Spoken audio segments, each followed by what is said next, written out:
Hi guys, welcome back. We are continuing from the last Phonics Learn moment right into the how you do it portion of sight word cards. So you know the why if you stuck around for that one. If not, just dive in. You have your Simple Beginning Reading book. Each one of the loops in here are designed to go with sight words, and the phonics is paired to match the particular words. So the phonics is the same on most of them. If there is an irregular one where it does not match the phonics, it will be marked with an asterisk. Now, there is one error that I made when I published this book, and I think that's because I am human. So the word little should have an asterisk. So if your copy does not have an asterisk, go ahead and just add that in, because this silent E added at the end here is not something that is in the phonics that your kid has learned by this loop. So go ahead and add the asterisk. Everything else they're going to be able to sound out. They're going to be able to sound out the L, the I, the T, and the L. The E is silent, and you're just going to let them know that. The asterisk helps them to know that while they're reviewing it and working with the cards. I did make one other error in here. Since we're talking about sight words, we might as well just let you know. And that is in loop 15. I got a little overexcited and added the word play. That is a sight word that will come in a later loop because they have not learned the sound for the P yet. They have not learned P. The rest of them they know. If you want to just teach them the sound for that and keep it in this loop, by all means, have fun. That is fine. It will appear in Simple Beginning Reading Part 2 because that is where it should have been. So go ahead and feel free to make those changes. And then let's dive into exactly what you're going to do with these cards.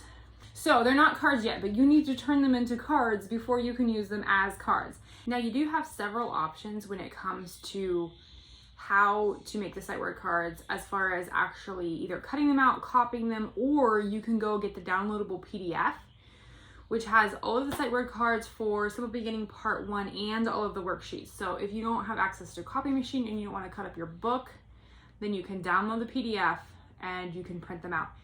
You will have to enter your email for that, but you're going to want to do that anyways, because I will be letting you guys know when the next book, when Part 2 is published, and you can go grab that up as you're continuing to teach your kid to read. I'm not going to send you tons of emails because that actually costs me money and it's a lot of work and I really don't want to. So I will be using that to notify you of important things, like when we publish more books or if we are running a great sale on something, but it's seriously not going to be all the time. So don't worry about that. And just go ahead and get that downloadable PDF if you want. If you don't want the PDF, but you still want notified when the next book is published, go ahead and just enter your email, and then it's going to allow you to download the PDF, and then you don't have to. You can just cut the cards out of your book or copy them, and that'll work too. Now, there's several ways to do this, and my piece of advice for you before I explain your options is the fact that it doesn't have to be complicated. If you make it too complicated and then you never get it done because you've made it too complicated, then that is the wrong approach. The best approach is to know yourself. Are you a creative, crafty person? Do you want to make these super elaborate and complicated and you enjoy that? Then by all means, go for that. If you don't enjoy that and you just want to get started, you can literally just cut these out with a pair of scissors and use them. You do not have to do anything else. That will be absolutely fine. So now your options for making these cards are, 1, cut them out of the book. They're designed so that you can just cut them out. The backs of them are just a blank filler page, essentially, so that it's one-sided and you can cut them out and just use them as is. If you want to get a little bit more crafty, you want them to be more durable, you can go ahead and cover them in clear contact paper. You can run them through your laminator. Whatever you happen to have available will work fine. When I made mine, I went a little bit above and beyond, only because my natural personality would be the simple version, guys. I would just cut it out and we would go on with our day, and that would be totally fine. However, because I'm making videos for you guys and I wanted it to show up really clear in the videos, I went ahead and did a fancier version. So let me show you my cards here. So basically they look like this. I took some really inexpensive colored paper that I had in a little tablet that I got at the Dollar Tree, And I use my paper cutter and I cut out squares, and then I cut out the cards from, actually I photocopied them and cut them out, put them on here, and then I actually put them in, these are card sleeves. So each one of these cards can come out of these. And I'll put a picture on of what they are on Amazon. I think you can buy like 150 of these card sleeves for like 12 bucks or something like that. Anyways, I didn't pay anything for them because we happened to have them sitting around. My husband had used them for something, decided he didn't like them, and they were free, and I like free stuff. So I repurposed card sleeves that weren't getting used, turned them into these. But I do think this is a really, really nice option if you're the crafty person and you want something that's like, it's like slippy. You can like just slip them behind each other if that's important to you, the aesthetic of it feeling a little more durable, and the fact that, hey, you know, it's not a single-use plastic, because when you're done with these, instead of the laminating that you're going to throw away and it's going to be wasted plastic, like you can pull them out and you could put something else in these sleeve covers. They seem really durable. I've been really impressed with them so far. I've been using these with 6 kids this summer for several weeks now, since the beginning of summer, and they all look perfect. Okay, so now you have major cards. You picked out what you want to do. Be realistic, know yourself. Just cut them out and go with it if you need to, or get fancier, laminate them, contact paper them, put color paper behind them if you want. One thing I do recommend that you do, with whichever version you pick, if you have multiple kids that you're working with, I recommend that you write the loop number for the cards on the back. So these are like, these appear in loop 6. So it's that word, it appears in loop 6. And then that way, and that one's 5, that appears in loop 5. That way you can sort them really quickly to repurpose them for the next kid that you're doing. And I make little cheat sheets. I do Post-it notes on the tab of where the kid's at. And then if I'm doing multiple kids at one time, I can, because at the beginning of each week is recommended, like once they start getting fluent with the sight words, what you're gonna wanna do is just take them out of the deck if they really know those ones already. So each deck becomes unique for the kid that you're working with. This is an individual tailored situation for that particular kid. And because of that, and I'm doing it with 6 kids, and I didn't want to make 6 decks of cards because I'm lazy, I just do that little cheat sheet thing for myself and just mark down basically which loop they're on, like all of them plus at that point, and then just the few behind, you know, the previous loops that they still need to work on and review a little bit more. So I just kind of have that, and I can quickly go through and restack my cards for each kid, and it has worked out really well. So I recommend putting the loop number on the back of the cards if you are doing multiple kids with the same deck of cards. I want to go through real quick the basics of how to do the sight word card portion of the reading lesson with the kids. Now, okay, so if I'm working with a kid who is in loop 2, already been introduced to the sight words in a previous lesson, I will go ahead and just read them in the book the first time. And then later you're going to come back at the beginning of the reading lesson. Okay, so this is me. I've done it with an older kid, right? So they're all together. And I'm sorting through the back. This one is a 2, a 2, a 2. I got 3s there. There's another 2, a 7, 6, 6. Okay, so now I know that I have all of the sight word cards that are for loop 2. So my kid who's on loop 2 is going to practice these sight words at the beginning of their lesson.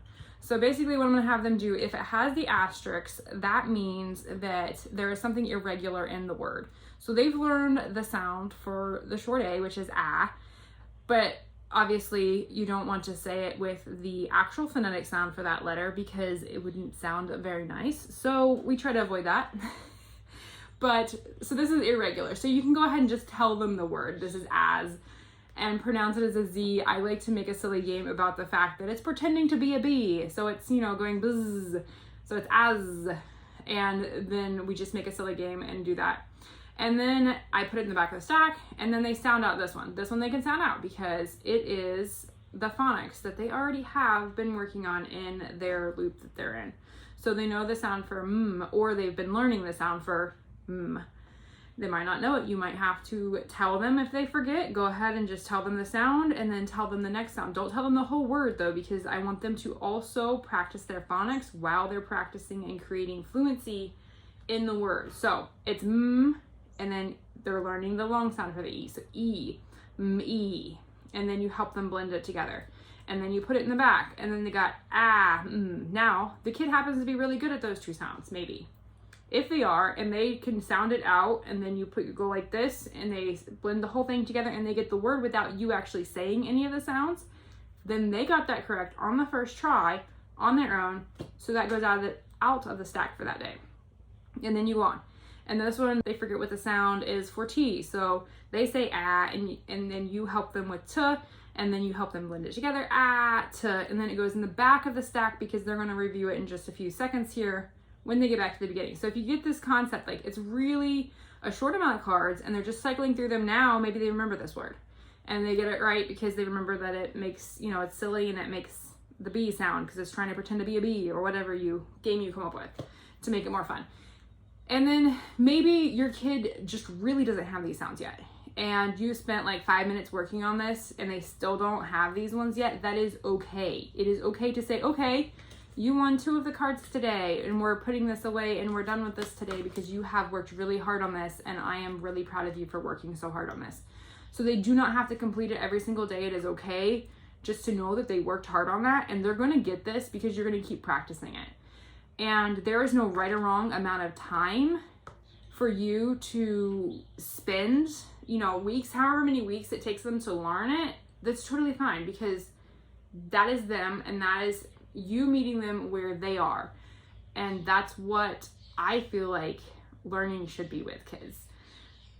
I don't feel like kids should be shoved in a box. If they need to take a little bit longer learning something, that is okay. If they're super quick and they have this down, then why are we holding them back and not just letting them progress to the next thing? So that is the beauty of the way I have structured Simple Beginning Reading, is the fact that you're going to move at the pace that your child is comfortable moving. And just know that you practice these at the beginning of the lesson for a few minutes. If they don't get them all, that's okay. Just don't progress to a whole bunch of loops after that point if they still aren't getting these yet. So you're in loop 2, you might go ahead and move to loop 3 if you feel like, that's an okay amount of information to add, even though they haven't got a couple of these cards, that's totally fine. But maybe don't go to loop 4 until they have most of loop 2 and they're a little more fluent on it. It just kind of judge what you want to do with that, but your sight word card amount of the lesson shouldn't be taking more than 5 minutes. If it is, just go ahead and put the cards away for now and try not to add a whole bunch more loops until they have them a little more fluent. Now, if your child has done the reading on that and they just have the sight words that they need to work on, you can choose either just reading from the book for their reading each day or working on some sight words, because they both support each other. Sometimes you might not even want to pick up the book, you're just going to do sight words. Other times the kid might be like, I want to read a story, I don't want to do the sight words. That is totally fine because both of the skills complement each other, and that's the beauty of this. And I don't think I explained that in the teacher directions very well because I hadn't used this concept fully the way that I wrote it up because it's never been available before. So this is brand new, and as I'm seeing this play out, I am realizing that you can just do the sight word cards or just do the lesson. One of the kids, 5-year-olds that I'm working with, she is on, and reading was brand new for her this summer, so she started, and it's been several weeks, and she's working through loop 3.